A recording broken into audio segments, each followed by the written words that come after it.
La défaite aurait pu lui laisser un goût amer et l'envie de tout laisser tomber. En juin 2022, Manuel Valls se présente aux élections législatives dans la 5e circonscription des Français de l'étranger, qui couvre l'Espagne, le Portugal, l'Andorre et Monaco, sous la bannière LREM. Mais il est éliminé dès le premier tour face à son confrère, Stéphane Vojetta et le candidat de la NUP Renaud Lebert. Loin de se laisser abattre, l'ancien Premier ministre de François Hollande a décidé de mettre cette période loin des premières lignes politiques à profit, en rédigeant son livre Le courage guidait leurs pas, en librairie ce 23 mars. Et ce n'est pas tout, l'ex-député savoure aussi ce temps retrouvé auprès de ses proches, comme il le confie au Point ce mercredi 15 mars. Après 30 ans d'engagement au plus haut niveau, je goûte à une vie apaisée avec ma femme Susanna, a livré Manuel Valls, tandis que nos confrères lui ont demandé s'il avait toujours envie de participer à la chose publique, tant ses ambitions personnelles ont souvent été mises en avant. Depuis juin dernier, l'homme politique de 60 ans coule donc des jours heureux auprès de Susana Gallardo, sa troisième épouse depuis 3 ans.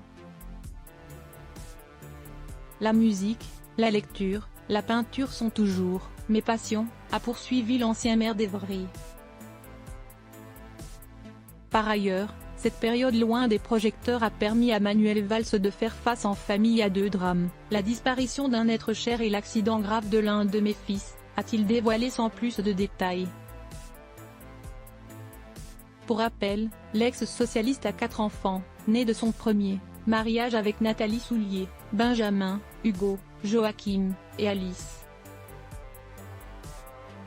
Sexagénaire depuis le 13 août 2022, il a également pu aborder sereinement son entrée dans une nouvelle décennie.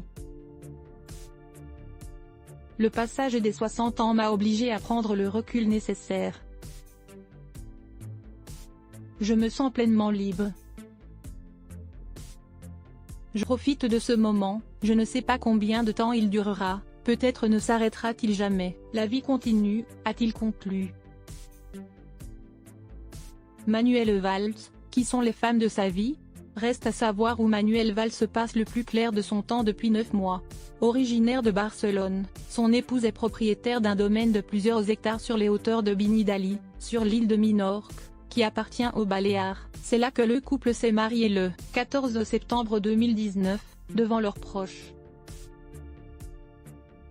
Il faut dire que Susana Gallardo a les moyens de se payer un tel petit bout de paradis. Elle est en effet l'héritière des laboratoires pharmaceutiques Almiral, créés par son grand-père Antonio Gallardo.